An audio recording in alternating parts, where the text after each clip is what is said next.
This mile and a half has become one of the most electric stops in the NASCAR season, a place where speed, strategy, and sheer nerve collide in ways fans never forget.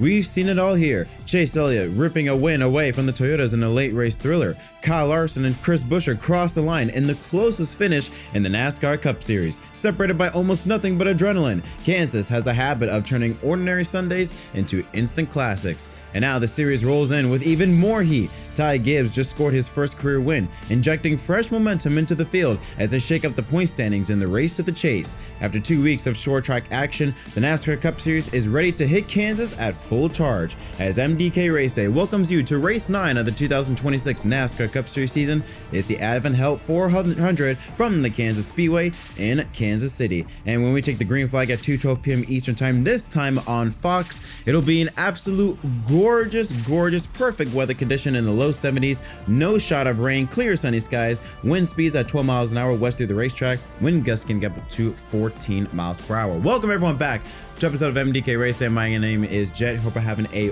wonderful day.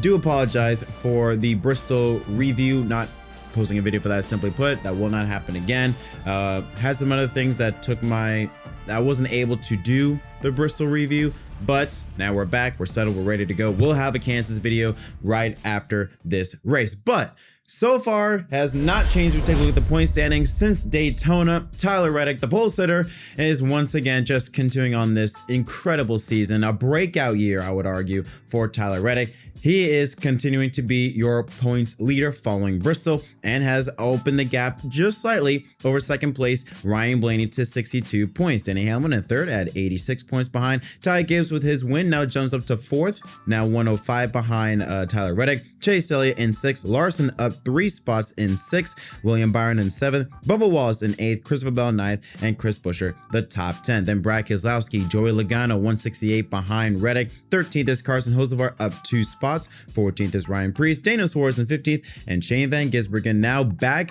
holding the final chase spot, 1 point over Chase Briscoe, who's up 4 positions, the biggest mover here on this list, trying to regain some momentum after a disastrous start to the season. 18th remains Cindric, 19th is Michael McDowell, 20th is AJ Allmendinger, Ross Chastain 21st, Zane Smith 22nd, and rounding out, or at least the top 23, is Eric Jones in the 23rd position, 253 points behind leader Tyler Reddick, and 44 points below the cut line. Busch, the official beer of NASCAR and proud sponsor of the Busch Light Polo Award, given to the fastest driver at each NASCAR Cup Series event. Busch Light congratulates Tyler Reddick for his 14th career Cup Series pole and his 227th career start. It's his second pole at Kansas and his third pole at 2026, winning pole with a speed of 185.300 miles per hour. Since 2020, Busch Bears invested more than $50 million in being a premier sponsor of the NASCAR Cup Series. So let's take a look at the starting lineup for the 2026 AdventHealth 400 from the Kansas Speedway. It is a Toyota lockout. Tyler Reddick alongside his boss Denny Hamlin in the 11 car.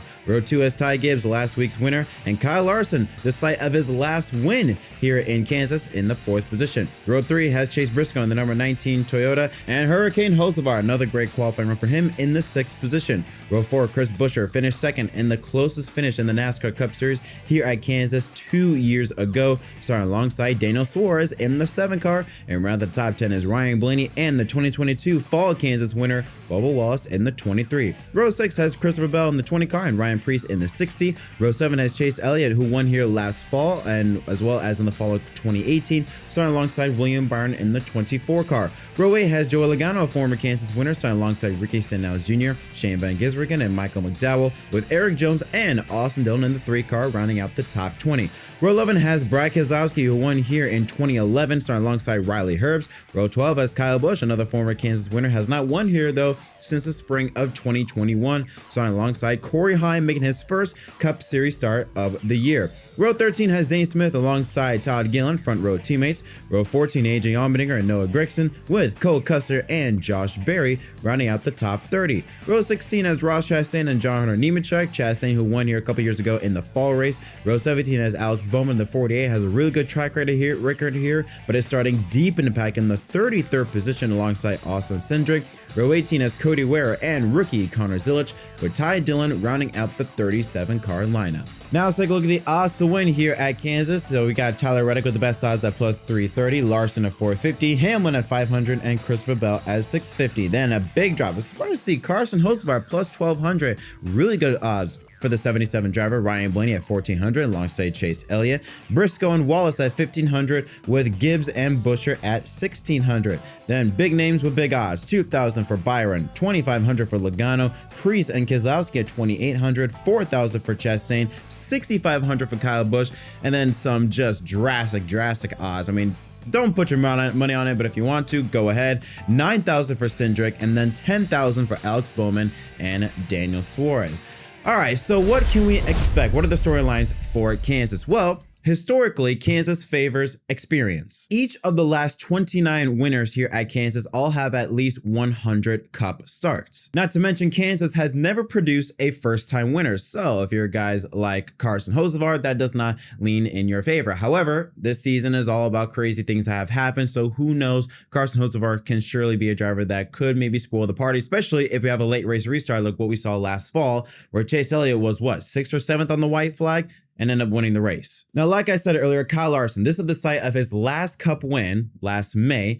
32 race winless streak the defending Cup champion is riding on. Now, he has a great car today, but practice didn't offer much. They only did about 5 lap averages and they were done for the day, but qualified in the 4th position. So the 5 car doesn't offer much, but experience does tell us that Larson will be a threat to win this race, as he has won this race. I believe he is a 3-time winner here at Kansas, 2 of them in the next gen car. Now, it's interesting when you look at the history of Kansas, specifically in the next gen era. We have run 8 races here since 2022 when this next gen car. 4 have been won by Chevrolet, 3 from HMS, 2 from Larson, 1 from Chase Elliott, and 1 from Ross Chastain at Trackhouse. The other 4 have been won by Toyota drivers, 3 for 2011 Racing and 1 for JGR, 2 for Bubba Wallace, 1 for Tyler Reddick, and 1 for Denny Hamlin. So this race is going to be, I feel like, another example of Chevrolet versus Toyota. Chevrolet, when you look at drivers like Chase Elliott, like Kyle Larson, maybe a little spoiler of a Carson Hocevar carrying the banner. When you look at the Toyota drivers, you have to look at 2011 Racing. Bubba Wallace and Tyler Reddick, they have kind of lost their edge in the last couple of years at Kansas Speedway. They seem to have found it once again. Both drivers were very fast throughout all practice sessions, 5, 10, 50, 20, 30 lap averages. The 23 and the 45 were among the best drivers. However, you have to look at some anomalies like the Ford.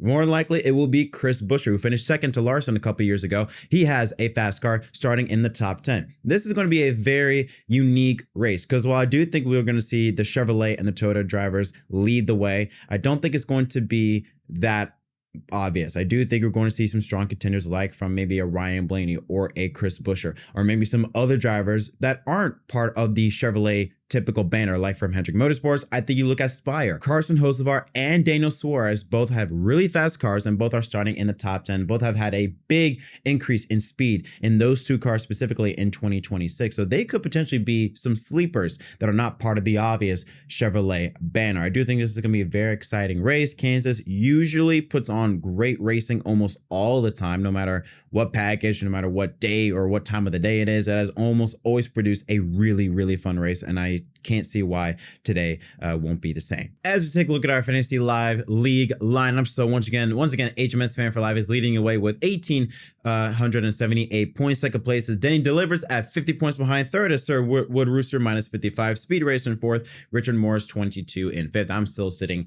at 17th. But last Sunday at Bristol, my lineup was pretty good, but didn't help me much because I stayed in 17th position. Hopefully this time I can start and improve my positions. This is going to be a Toyota basically filled lineup with the exception of 1 Ford and 1 Chevrolet. So we are starting off with this. We got both 2011 racing drivers in Bubba Wallace and Tyler Reddick. Then I got Chase Briscoe, Chris Buescher, Ty Gibbs, last Sunday's winner, and Chase Elliott, last year's fall race winner in the garage. I don't have Denny Hamlin just because I think I have 6 more uses of him left and I need to wait a little bit.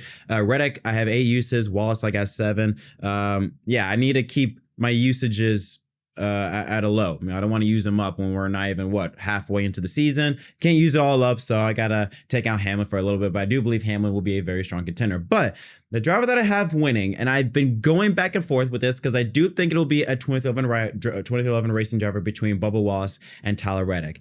I was leaning towards Tyler Reddick, but I feel like nah, this can't happen again. Like at Darlington, where, you know, Reddick started on pole, dominated, and won the race. I've been going back and forth. It could be the 23, it could be the 45. I don't know. I've been going back and forth with it, but I'm going to lean to the 23. I think Bubba Wallace is going to win this race. He is a former winner here at Kansas. He knows how to run well here at Kansas, and he does seem to have a fast car at Kansas now in the short run, but also in the long run. Qualifying in the 10th position, he is fast in the 10, 15, 20, 30 lap averages, which is something that I think is going to happen at Kansas. We're going to get those long green flag runs. And yeah, I mean, I was going back and forth. I'm like, it's going to be a Toyota driver, and I think it's going to be a 2011 racing driver. So I've been going back and forth. Do I go Reddick? Do I go Bubba? But I feel like Reddick won Saturday. Bubba's going to win on Sunday. So I got Bubba Wallace winning this race. But what do you think is going to happen? Let me know in the comment section down below. As always, don't forget to leave a like and subscribe for more content. Until next time, my name is Jed from MDK. Thank you so much for watching, and we'll see y'all next time.